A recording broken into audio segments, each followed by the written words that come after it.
नमस्कार दोस्तों, मैं निर्भय सिंह आपका जीएस ट्यूब में स्वागत करता हूं। आज हम लोग संसदीय विशेषाधिकार को पढ़ेंगे। एक्चुअली में ये आपको याद नहीं करना है। हाँ, एक बार पढ़ लें ताकि जब एग्जाम में आए सत्य असत्य कथन के परीक्षण के लिए पूछा जाता है ना, निम्नलिखित में से कौन सा असत्य है या सत्य है, तो वहाँ आपको ये याद आ जाए। इसका मतलब ये नहीं कि आपको बैठ कर रटना है, इसको रटना नहीं है, बस एक जानकारी अगर आप एक बार पढ़ लेंगे तो आपको ये हो जाएगी। ठीक है, चलिए तो हम लोग संसदीय विशेषाधिकार पढ़ लेते हैं और उसके बाद फिर चर्चा थोड़ी सी कर लेंगे कि विशेषाधिकार की जरूरत क्या है, क्यों है। ठीक है, चलिए तो हम लोग इसे शुरू करते हैं।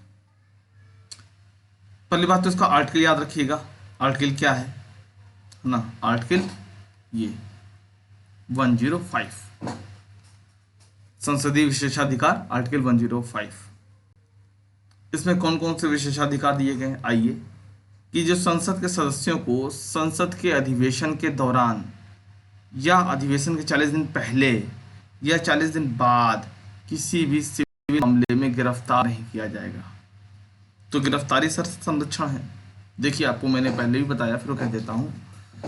हाउस हमेशा सेशन में नहीं होता है, तो जब भी अधिवेशन हो तो 40 दिन पहले, 40 दिन बाद और अधिवेशन के समय भी किसी को सिविल मामलों में गिरफ्तारी नहीं की जा सकती। हाँ, दांडिक अपराधों में, क्रिमिनल केसेस में ये छूट प्राप्त नहीं है, ये बात ध्यान दीजिएगा।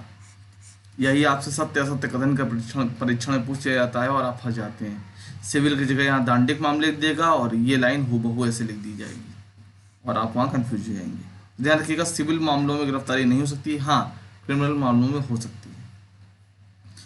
और यदि किसी सदस्य को गिरफ्तार किया जाता है तो इसके पहले क्या करना होगा, सूचना देना होगा। किसको?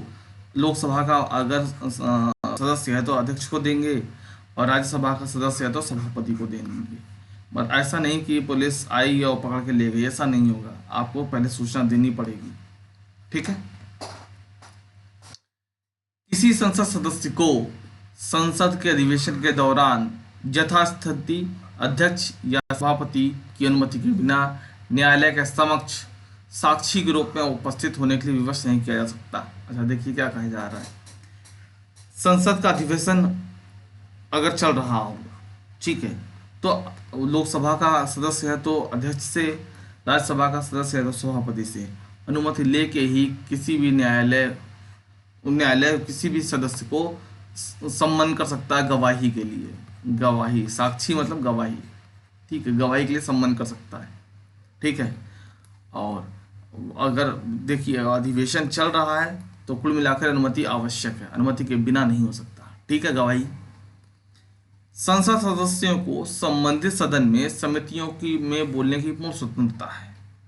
इसके लिए उनके विरुद्ध कोई कार्रवाई नहीं की जा सकती। ध्यान दीजिएगा, जो सांसद हैं हमारे, जिन्हें संसद सदस्य के रूप में हम लोग समझते हैं, उनको जो अपने सदन में हैं और या किसी समिति में हैं, वो कुछ भी बोल सकते हैं, बोलने की पूर्ण स्वतंत्रता है उनको।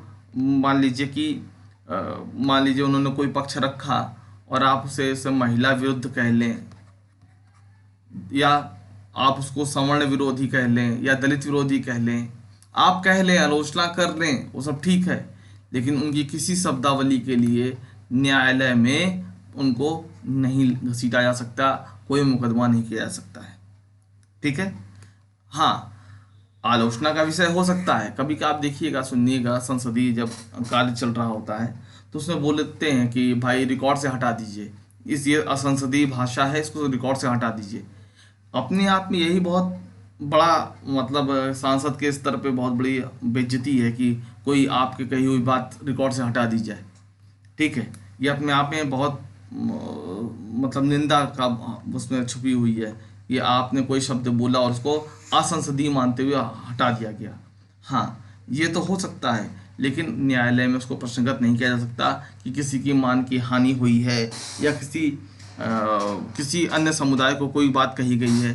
कुल मिलाकर के यहाँ पर सदस्य अपनी बातों को स्पष्ट रूप से कह सकें, बेहिचक कह सकें, बिना किसी डर के कह सकें, बिना किसी लाग लपेट के कह सकें, इसलिए ये बात की गई है। ठीक है।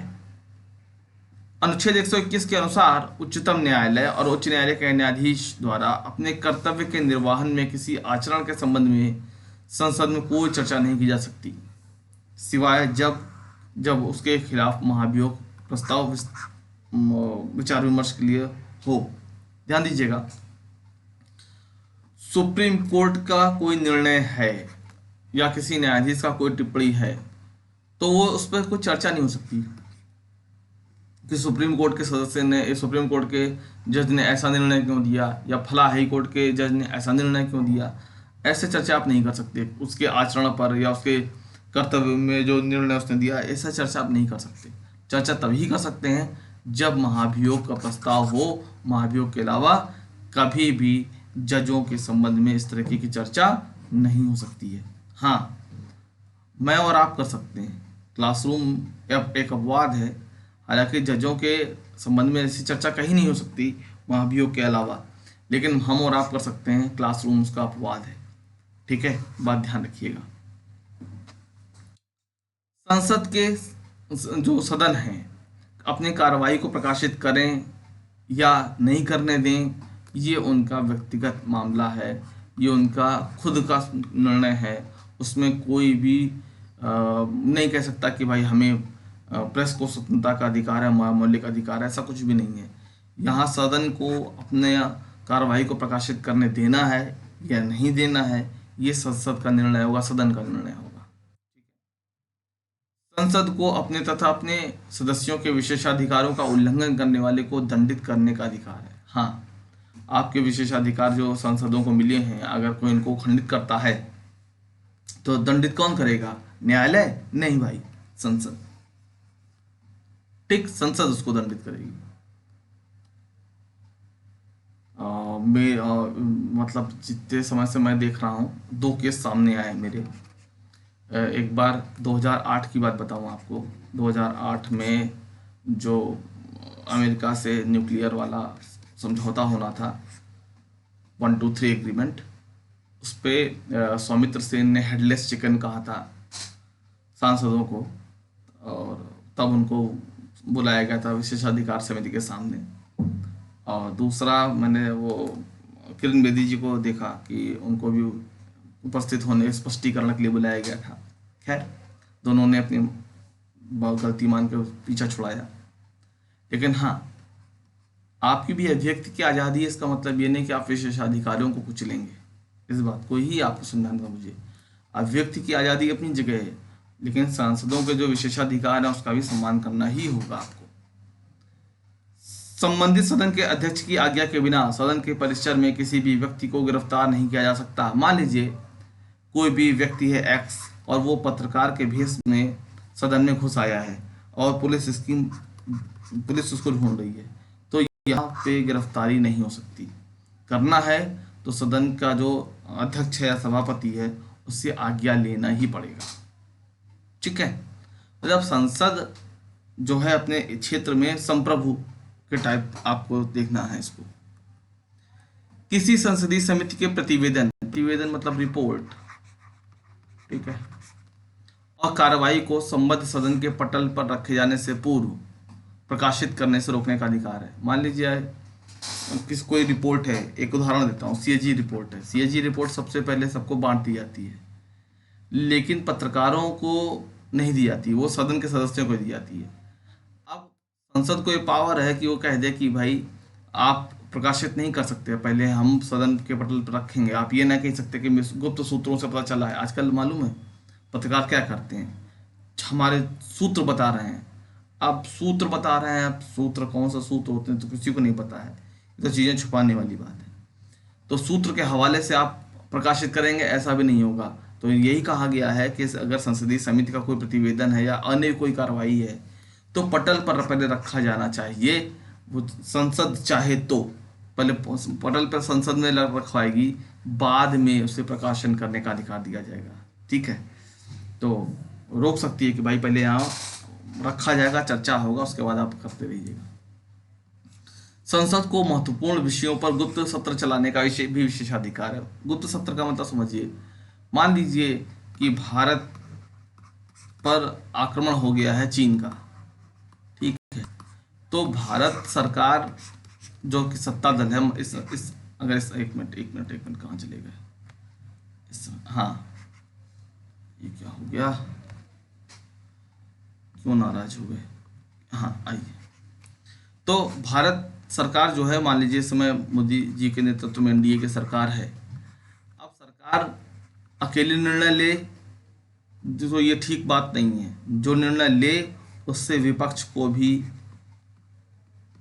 विश्वास में लेना जरूरी है। तभी आप सुनते हैं ऑल पार्टी मीटिंग जो सुनते हैं, ठीक है। तो मान लीजिए वो विपक्ष के साथ साथ सभी सांसदों को सुनिश्चित करना चाहता है कि भाई विश्वास में लिया जाएगा, कोई कदम उठा रहे हैं तो वहाँ पर गुप्त सदन चलेगा। जो उसका जरूरी नहीं टेलीकास्ट किया जाए पूरे देश में, और टेलीकास्ट किया जाए बाद में फिर जो शत्रु देश है वो भी देख लेगी कि इनकी क्या आगे की तैयारी है। तो यहाँ पर अपने जो गुप्त सत्र हैं उनको चलाने का प्राधिकार किसके पास है? तो संसद के पास सुरक्षित है। यहाँ पर एक चीज क्या हो रहा है, ये अच्छा, यहाँ पर एक बात और ध्यान देने की है कि 194 जो है आर्टिकल, जो ऊपर जो शक्तियां और विशेषाधिकार लिखे हुए हैं वो राज्य विधानमंडल के सदस्यों को भी प्राप्त है, सदनों को भी प्राप्त है। मतलब ये जो विशेषाधिकार आर्टिकल 105 में लिखे हुए हैं ये संसद को प्राप्त है, और यही 194 से राज्य विधानमंडल को भी प्राप्त है, राज्य विधान मंडल को भी प्राप्त है, ठीक है। तो इसके बाद हम लोग को पढ़ना है वो संसद में विधि निर्माण प्रक्रिया, लेकिन उसे अलग वीडियो में लूँगा। और वीडियो को लाइक कीजिए, शेयर कीजिए, अभी तक सब्सक्राइब नहीं किया चैनल तो सब्सक्राइब कीजिए। वाणी को विराम देता हूँ। आप सभी को बहुत बहुत धन्यवाद, बहुत बहुत आभार।